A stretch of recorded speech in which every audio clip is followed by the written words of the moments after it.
we're starting to see a major shift in the hospitalization and transmission rates for coronavirus. It is something else. The coronavirus hospitalization rates in North America, northern states, they are increasing. Interesting. Schools have reopened. And as temperatures cool off, people spend more time indoors. The latest figures from the U.S. Department of Health and Human Services show that Maine had a 22% increase. Pennsylvania had a 19% increase. North Dakota had an 18% increase. Vermont had a 17% increase.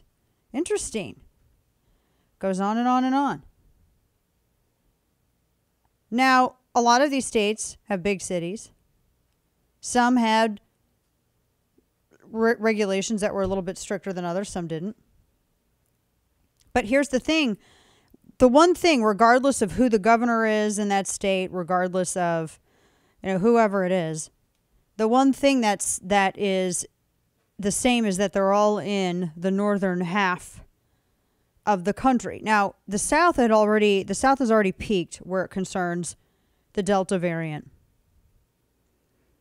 And the numbers have shown for quite, like Texas already kind of went through, it's already on the other side of it. Most southern states, I think the South is pretty much on the other side of it. The cases are now receding. The hospitalization rates are decreasing. And I think North Carolina is at 30 for 100,000 people. Florida is I will say for hospitalization, Florida's at ranked 44st. I said that yesterday. 41 out of 50. And they're all a lot lower than what they were a month ago. I mean, Florida's down a whole 40% and on 41st out of the states. Now, what we saw were a lot of really ignorant people in the media and a lot of Democrat surrogates gleefully clapping their hands. They were so excited that the Delta variant was sweeping through southern states. I don't know, maybe they looked at it as kind of like a new kind of Passover. Here you were going to have, the Delta variant coming through and getting rid of all those people who wore red hats and voted for Trump. Maybe that's what they thought. I don't know. I'm just speculating, although some of them definitely, their remarks have indicated such without doubt. But the amazing thing about this is that even though states in the southern half of the country generally had lower vaccination rates, and it wasn't just because they were in the southern half of the country. There were a lot of other variables, some of which are very uncomfortable for Democrats, that went into it.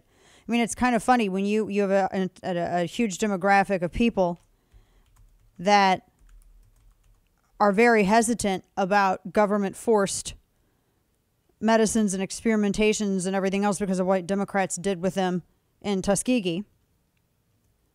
Oh, that's a real thing, and I'm going to bring it up as often as possible because part of the hesitation has to do with racist white Democrats and the stuff that they did back in the day. Everybody's still paying for those white racist Democrats. It's kind of why I really don't have a huge problem when I see Democrat statues that have been erected to their Democrat plantation worship. It's why I don't really get to whenever I see them, Democrats trying to erase their existence to accommodate the new woke narrative. I don't know. It's kind of hard to. I'm just gonna eat some popcorn and watch. Anyway, my point is that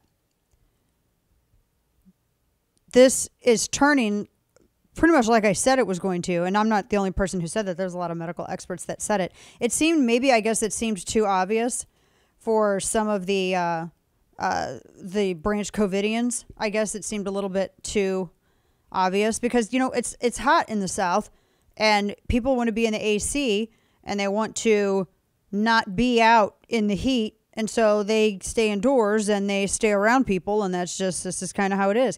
Colder weather, people up north are going to go more indoors. As in the South, those temperatures are going to cool. People are going to go more outdoors. I mean, this is kind of like basic stuff. But these rates are changing, and the media suddenly is no longer interested in the hospitalization rates. The media is no longer interested in talking about the transmission rates of coronavirus for southern states. The media is no longer interested. The media, the same media that was saying that Ron DeSantis was killing everybody, the same media that was accusing people in red states of being murderers, the same media that was more than intimating that individuals who had perhaps lived in red states and voted for Trump, that they were killing everyone else in the country. I mean, you remember these headlines. You know how this went. It's just pretty crazy that now here we are. And all of the media is no longer interested in this as the cases go up in the north. What? I was reliably informed that this wasn't going to happen. Interesting, is it not?